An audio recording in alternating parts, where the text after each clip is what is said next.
কোথায় ছিলে সারাদিন শুনি? বাদশার দরবারে ছিলাম। বাদশাহ আমাকে 30 দিনের জন্য রেখে দিয়েছেন। 30 দিন? হ্যাঁ, আর বেতনও একবারেই 30 দিন পরেই দেবে। কত বেতন দেবে বাদশাহী কাজের বিনিময়ে? আমার বাদশাহ বড়ই মেহেরবান, ওনার কাছে কোনো জিনিসের অভাব নেই। আমি যা চাইবো উনি তাই আমাকে দেবেন। তারপর প্রতিদিন আলী সেই নদীর তীরে এসে আল্লাহর ধ্যানে মগ্ন থাকত, আর রাত হলে বাড়ি ফিরে যেতেন। এভাবে এক এক করে 29টি দিন পার হয়ে যায়। এভাবে আর চালানো যায় না। তুমি যদি কাল সকালে আমার হাতে কাজের মজুরি না দিতে পারো, তাহলে কালই আমাকে তালাক দিয়ে দিবা, মনে থাকে যেন। ইয়াল্লা, এখন আমি কি করি? আমি তো অনেক চিন্তায় পড়ে গেলাম। না, এভাবে আর হবে না। কালই কিছু একটা ব্যবস্থা করতে হবে।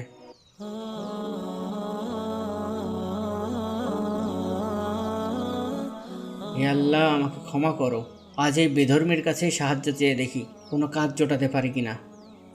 বেড়া মুসলমান, কি যা সেখানে? আপনার এখানে কাজ করতে চাই, আপনি কি আমাকে কাজে নেবেন? কি কাজ পারিস, হ্যাঁ, যে কাজে নেব? আপনি যে কাজ বলবেন আমি তাই করব। দয়া করে আমাকে একটা কাজের ব্যবস্থা করে দেন। আচ্ছা, যা, তোর কাজের ব্যবস্থা হবে। তবে এখানে কিন্তু কোনো খাওয়া দাওয়া পাবি না, শুধু কাজ করবি। যদি এই শর্তে রাজি থাকিস তবে কাজ পাবি। আমি রাজি, আমি রাজি। যেভাবে হোক আমার একটা কাজ দরকার। দিনে খাওয়ার পরিবর্তে না হয় রোজা রাখবো। আচ্ছা, যা ভিতরে। আর এদিকে একটি অপরিচিত ব্যক্তি তার খোঁজে তার বাড়িতে যায়। কেউ বাড়িতে আছেন? কে? আমি বাদশার কাছ থেকে আসছি। কাকে চান? আলী সাহেব কি বাড়িতে আছেন? না, আমি তার স্ত্রী। কোনো দরকার থাকলে আমাকে বলতে পারেন। আমাকে বাদশাহ পাঠিয়েছেন। এই নিন আপনার স্বামীর মজুরি 29টি স্বর্ণ মুদ্রা। আপনার স্বামী 29 দিন বাদশার কাছে কাজ করেছে, এরপর বাদশার কাজ ছেড়ে দেয়।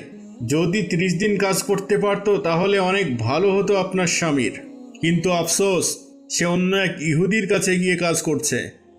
তারপর এই 29টি স্বর্ণমুদ্রা লোকটি তার স্ত্রীকে দিয়ে চলে গেল।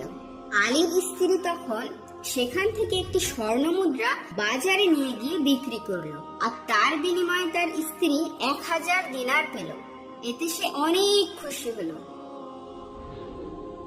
আজ তুমি কোথায় ছিলে? একটা ইহুদির কাছে কাজ নিয়েছি। কেন? তুমি বাদশার কাছে অন্যের কাজ কেন করতে গেছো? কেন, কি হয়েছে?